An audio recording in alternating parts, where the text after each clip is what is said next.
I knew that once I strayed across Troost, I was in foreign territory and I needed to be careful. When I was in high school and Martin Luther King was assassinated, well, there was a curfew and you were only allowed to be out if you were working. And we were coming back from work, spun onto Montgall. As soon as we got to the corner, the world lit up and we were forced out of the car, forced to the ground, held at gunpoint. That kind of made me understand that although I was the only black male in an all-white high school, I'm now on the ground because I'm a black male in a black neighborhood. Troost was the red line. You could literally, physically see the difference on the west side of Troost from the east side of Troost. I think it's the bloodline. My grandpa, he registered, but he never voted. He refused to suffer the humiliation of the literacy test that was given to African Americans, trying to guess the number of raw beans in a jar. This right here, this ground that we are on right now was at one point plantation ground. There were 40 slaves that came here behind a reverend and they tended to fruit trees. People that looked like me were forced to pick fruit trees in the most inhumane manner that I can imagine. The architect of this red line in Kansas City is none other than J.C. Nichols. It's the reason why Baltimore is segregated today. The FHA came in and adopted his belief system, and it spread like wildfire. I was told early on, don't go over on the other side of Troost. In the building that I lived, there were 4 Kansas City chiefs who lived in the same building because they couldn't live anywhere except east of Troost. Super Bowl champs. Stardom meant nothing when race is brought in as a factor. And so we began to think about, one of these days, we're going to have to erase that stigma if Kansas City is going to grow.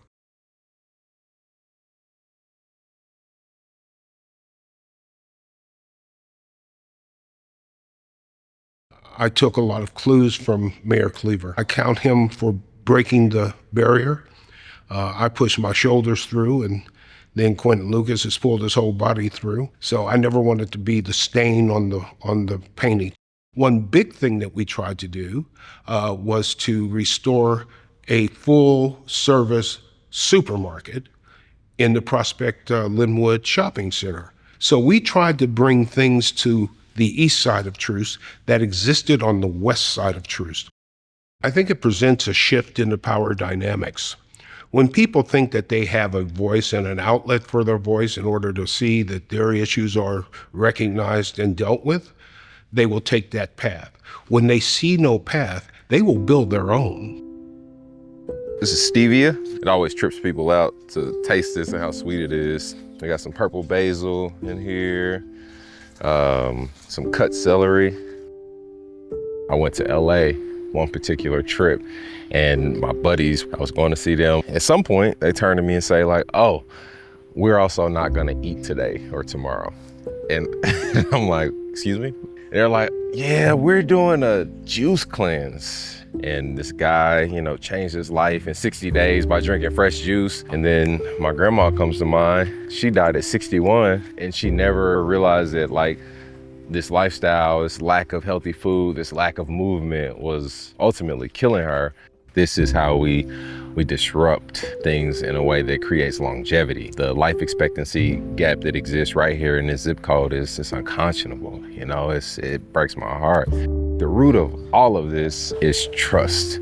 My grandma didn't trust, she didn't go to the doctor soon enough because she thought that the doctors would kill you.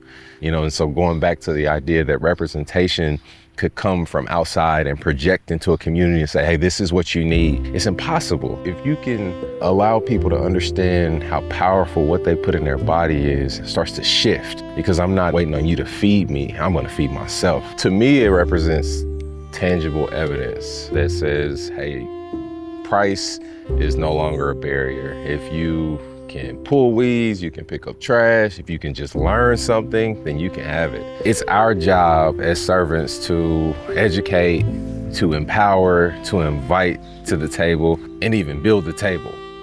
There's a commonality, white, black, or brown. We love the city. I received about 94% of all of the votes on the West Side. That's hardly the citadel of Black life.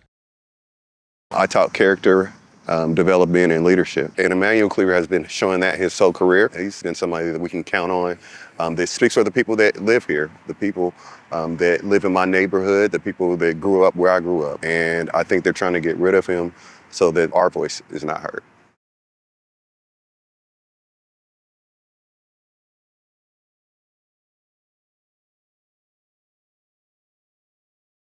The founders had the idea that voting would allow citizens to elect their leaders. And I think what's happened since 2013 is that the leaders have decided that they want to elect who's going to be able to vote for them. The latest iteration under the Trump administration is just an expansion of repression of voting rights. It is flagrant and transparent in its effort and desire to limit certain groups of people from voting. The day the Callais decision came down, I knew immediately that it was a reinstitution of the same problems that had existed under Jim Crow. They had previously eliminated the pre-authorization clause that required states who had a history of discrimination to get authorization in advance for any changes to the voting laws. And then Alito's opinion, where he basically said that you had to show compelling evidence that the state had acted in an intentionally discriminatory manner. Discrimination isn't something that people put on a sign and say, hey, I'm about to discriminate against you. On the redistricting, they went even further and said that you can redistrict all you want as long as the redistricting isn't based on race. And so states took up the mantle and says, oh, no, this isn't race. This is purely partisan. We want to redistrict because we're Republicans. We want to stay in office longer. And they said, that's okay. We are now in Jim Crow Part 2. When we received word on the Calais decision, it was like time stood still for 5 or 10 minutes. It was like, got to figure out where we are in time. The door opened for just about anything that people could think of to discourage people from voting. When I saw the new map for the 5th Congressional District of Missouri, the first thing I noticed was that the western boundary was Troost for 10.5 miles. I thought, the Missouri General Assembly, if they only knew what they had done, they're going to change.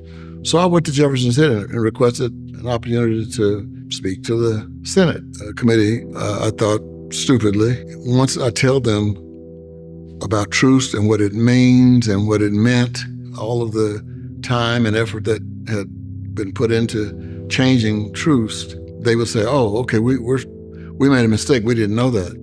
But when I made my impassioned plea, they said, thank you very much, and proceeded. And I have to say that was one of my most uncomfortable moments as an adult. You can still try to redistrict me out of the Congress of the United States, but figure out another way to do it.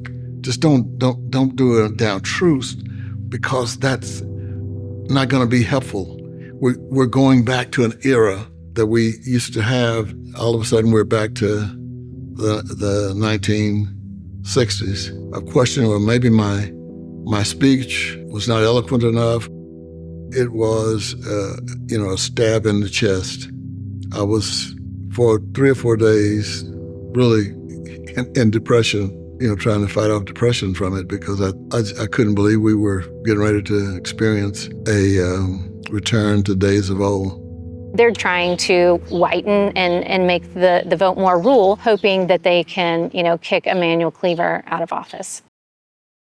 Historically, Kansas City Public Schools and the city at large has been in the 5th District. Now we are split between 3 different congressional districts, which means for my family, my home and my youngest son is in elementary school in the 4th district, and then my oldest son is going to middle school in the 5th district. What that means for getting resources to our district is that we're going to have to interact with 3 different congressional reps to communicate our needs. And it wasn't even quite clear who to turn to. It still is not clear. Our district has a history of outsiders making the wrong decisions for our kids. And so I think without that certainty of who to look for and even what district you live in, a lot of us have just been left in limbo at a time when things are being actively dismantled.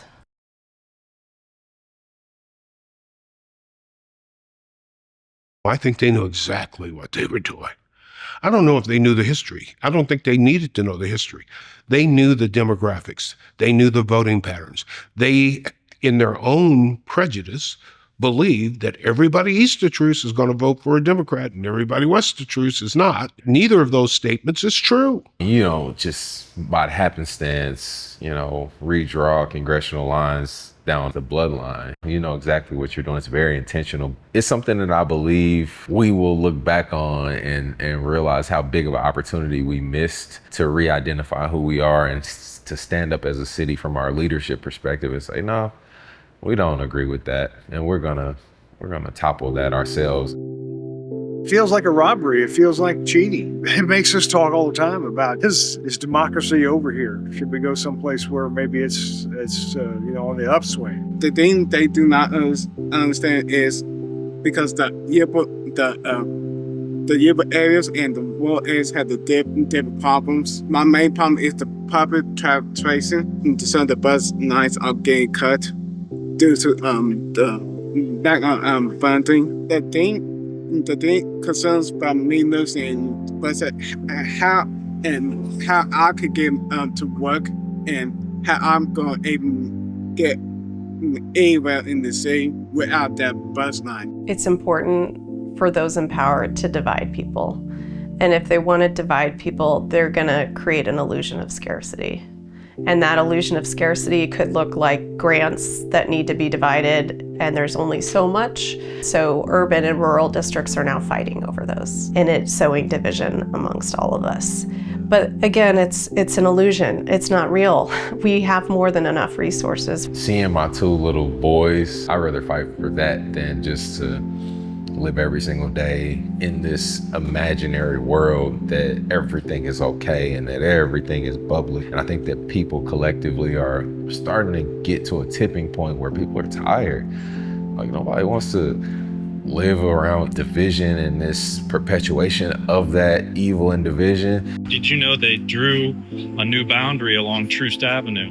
Really? And separated west of Troost from Congressman's district? Wow, okay. What do you think about them drawing in all these rural counties into his congressional district? I think it would be good. With that will bring in good agriculture, marketing for the urban community, as well as I think it will help induce more food and everything else for the community.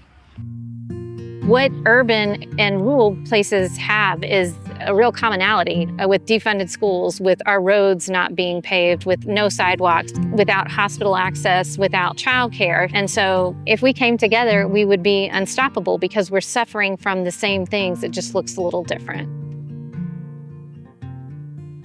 So in Missouri, we have the constitutional right to both introduce new legislation and do a referendum on legislation that is passed by the legislature. So we started collecting signatures. We had 90 days to collect about 117,000 signatures. We turned in, with 2 days to spare, we turned in 305,000 plus signatures. People were saying, this is my constitutional right. And I'm gonna fight for my constitutional right.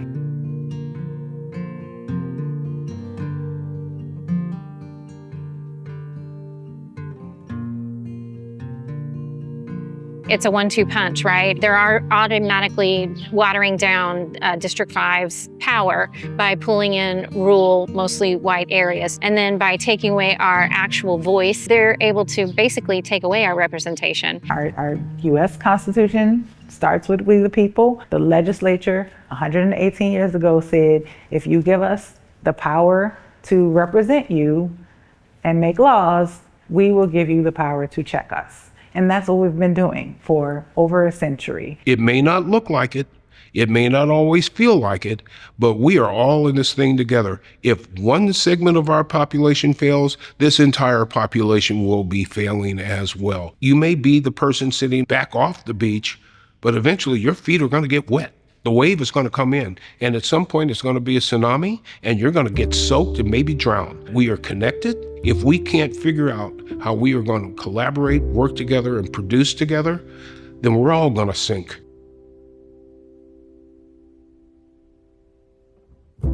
Representation should rise from within. It's hard to represent somebody from the outside looking in when you don't really feel connected to their pain, to their struggle, or to what can create progress and freedom for them. We are the power. We, the people, are the power. That's the future society being incubated in those schools. And as my kids get older, I realize that they have their own voice. And I would say that if we were to think differently about fair representation and how we vote and how all voices are heard in our democracy, I think we should really consider what it looks like to use the voices of children in our systems. And if we created a voting system that allowed kids to have some degree of agency, some voice in their schools, in their communities, in their neighborhoods, we would start to see citizens that would grow up to be invested in our democracy. Well, we can never leave wrong alone. The redistricting has to be done on a nonpartisan basis. Because if we keep doing it like this, we're going to end up having something very ugly happening in this country. I think we have to have the return to the pre-clearance. And then I think we're going to have to have new provisions that we never thought about. I think we're going to have to say that law enforcement agencies cannot, in numbers above 2, visit a polling precinct unless somebody called them because of some kind of commission of crime. And so in many ways, I told one of my colleagues who works on this, Terry Sewell, they're writing the bill for us right now, not unintentionally, of course. I don't think we have to invent anything.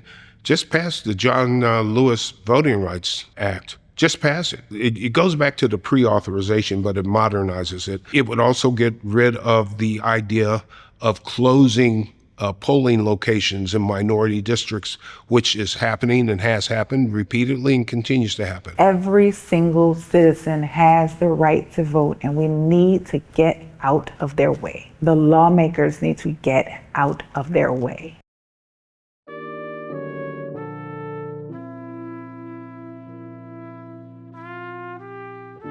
The light will always defeat darkness. In fact, black is not even a color. All that is an absence of color. The world has rejected darkness from the time men and women came out of the caves. And I liken that to my wife and I going down to Florida after one of my elections. We go down to a little town down in southern Florida. We noticed that at around 6:15 or so, everybody in town, everybody is going down toward the beach, just looking at the ocean. I asked a woman standing next to me, I said, "Hey," I was whispering almost, what is everybody looking at? And she said, you'll see.